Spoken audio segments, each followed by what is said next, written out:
Hello and welcome back, everyone, to another Rocket Rabbit commentary.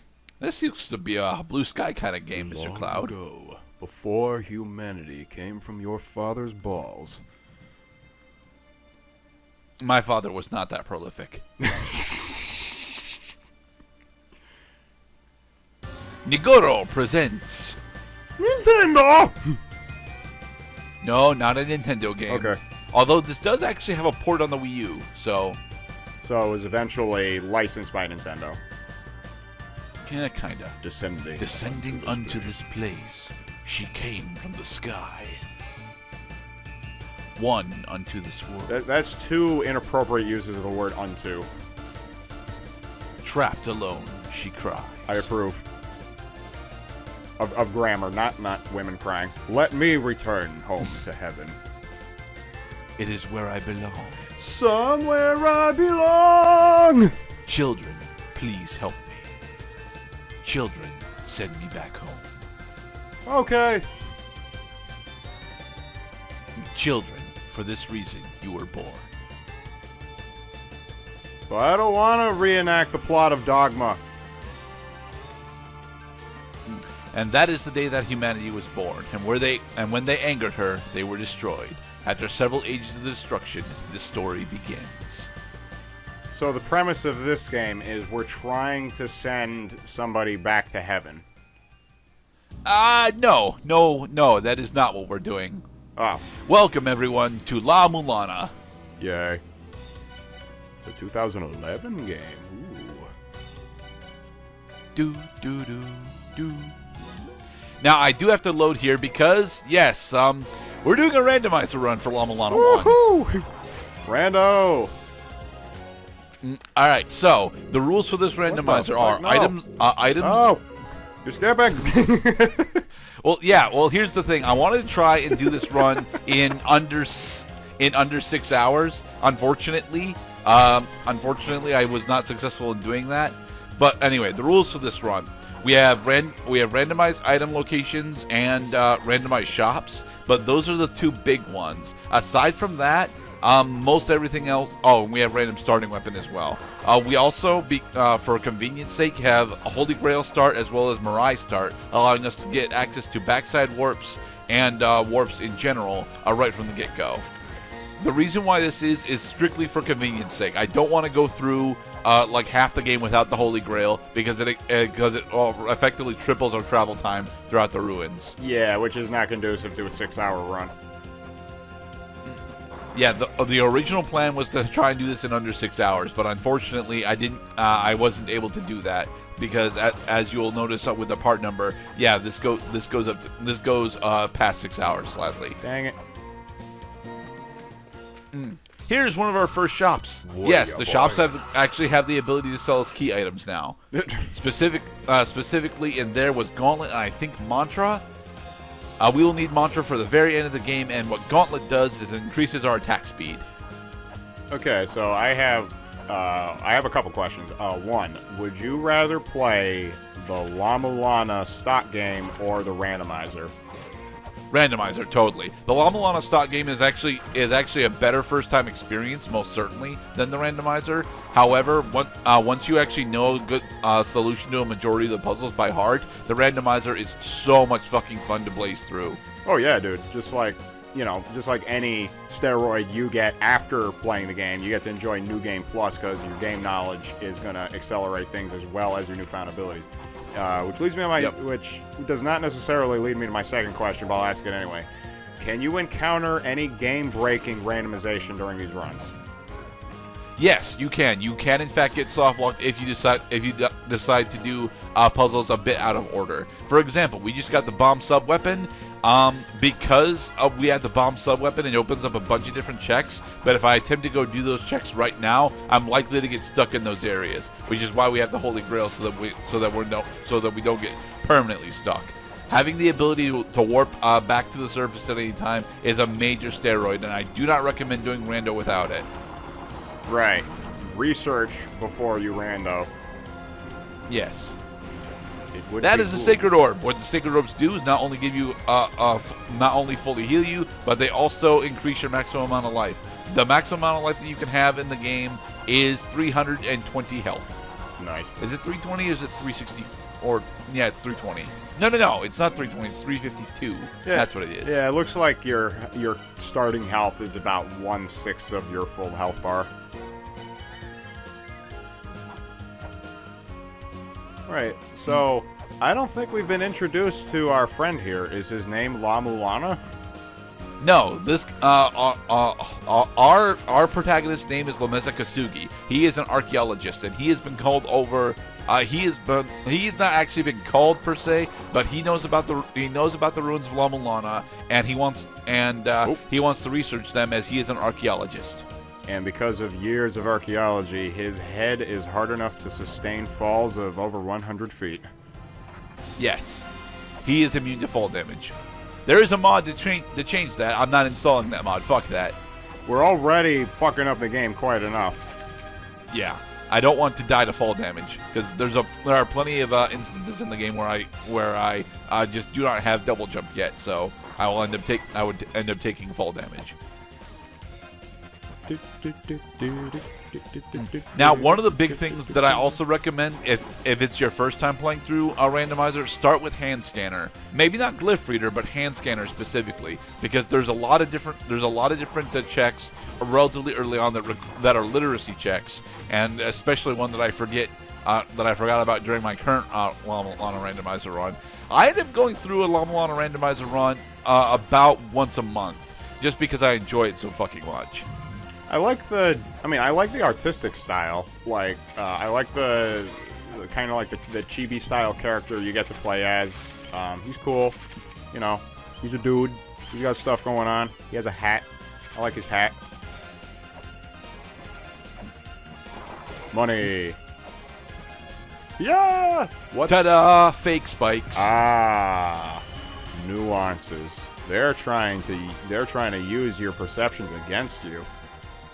Yes, La-Mulana, the ruins themselves actually do lie to you a little bit. Not so much. A majority of the puzzle solutions in the game can be found on these tablets. But again, I don't have the hand scanner or glyph reader, so I can't actually read them. But as this is not my first time through the game, I don't really need to read them for a majority of the puzzle solutions. One of the things that I want to bring up about the randomizer itself is that the randomizer also generates spoiler logs, at least if you're playing it on the PC versions. And I don't think that there's actually a console-ready port for the randomizer, mostly because the randomizer is scripted in Java, and I don't think that either the Wii U or actually I think the Wii U is no, it would have been the Wii, wouldn't it? No, the Wii was did the 2006 version of La-Mulana, not the remake. Right. So La-Mulana is a 2006 game. Well, yes, the original La-Mulana is a 2006 game. This is La-Mulana Remake, which is a somewhat changed and vastly updated version of the original La-Mulana 1. La-Mulana 1 is a very broken, beautiful mess, but it got a lot of cult following due to its graphical style that was reminiscent of a lot of the old MSX games, specifically the Maze of Gallius and old Castlevania ports. Okay, Castlevania is definitely a recognizable game comparison for this game. 2D side-scrolling, yeah. Enemies everywhere, whip, it's a punch. Yes, actually, La-Mulana is supposed to start with a whip. Archaeologist punch. Okay. Here I'm trying to solve this puzzle now because you don't need the double jump in order to solve this puzzle. One thing that has also changed is I have changed the graphics for the chests in order to be replaced with the coin chest graphic. There are actually two different chest graphics in the game. There's the chest graphics that are key item chests, which are blue, and coin chests, which are just straight brown. I've changed them all to the coin chest graphic. That way, I don't know what chests I'm allowed to skip.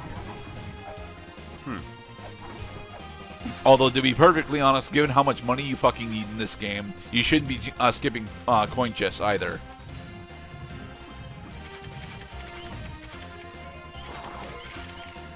We Now, do I actually unlock that NPC?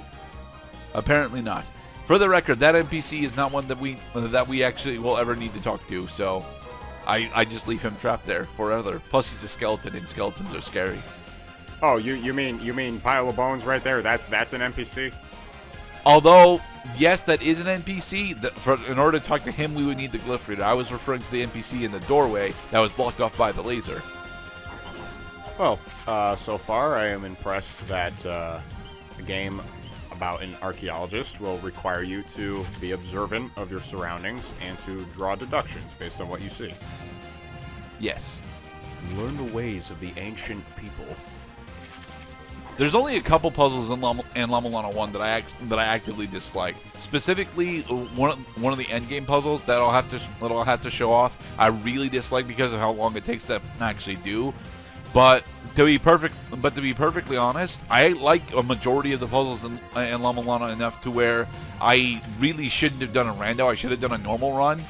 But a normal run is kind of boring for me at this point, so I chose to do a rando instead.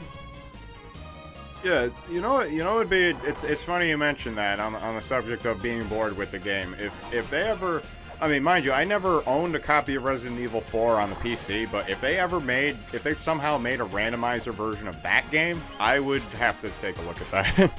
I know that there's a randomizer for Resident Evil 1. I'm not sure if there's one for 4 though. Well, I would think they would have to be more. I think they would have to be more selective as to what they're randomizing, because, like in this game, this game would be more akin to Resident Evil 1 because you don't necessarily have to start in any one direction. Versus Resident Evil 4, you're mostly in a corridor for the entire game. Yeah. Another shop. Unfortunately, those are too expensive for me to purchase right now, and those were other software ROMs. Software ROMs will be important later, as there are certain software ROM combos that will increase Lemez's combat effectiveness. The Matrix is everywhere. Die, piggy. Now, the solution to that puzzle specifically is actually on this skeleton in this room. And if because we don't have the hand scanner, we can't actually find it here. And that my first couple of randos, that one actually stumped me for a while because I thought it was water, fire, wind, blood, and fire, but it's not. It's water, wind, fire, then blood and fire. No, it's earth, wind, air, fire. I mean, it's earth, wind, and fire. Earth isn't one of the options, Mr. Cloud.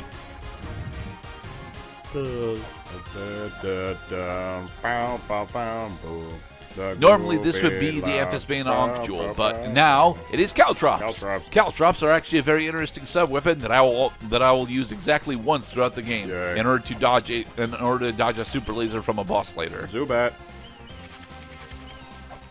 No, these are not. Well, actually, these would be Zubat if we're taking into account the fact that Golbat exists, but that's only Generation 1, and I'd much rather have Crobat be a thing. Crobat was fast.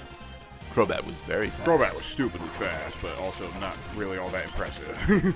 Oh, come on. Crobat's like one of the best physical attacking poison types we've ever had. Yeah?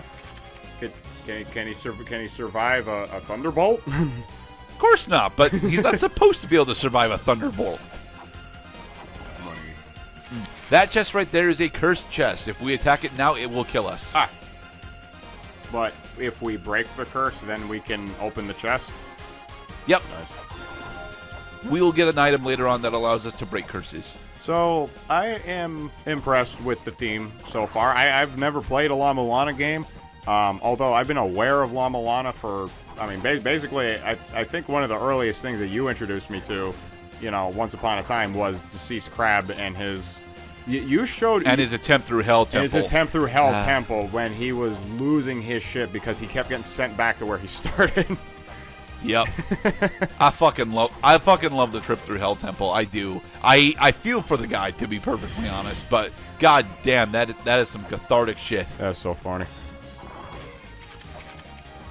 He also did the trip through the Hell Temple remake. I will not be going through Hell Temple. I am not that sadistic to myself. That is an invisible floor. Fuck you, Yes. Dark Souls. And you want to know the really weird thing? Is that there are gaps in this invisible floor. Bet you want to know where they are. Oh, I didn't see any gaps. Yeah, there is a gap specifically on the other angel head. It is very annoying on the first place. All right. And in the next part, we will start up the next area. We didn't actually take down Emphas Bana here because we don't have an Ankh Jewel to fight her yet. We've unlocked her Ankh, but we don't have the Ankh Jewel to summon her, so... Plus, taking down Emphas Bana early on is not that important. Down the stairs.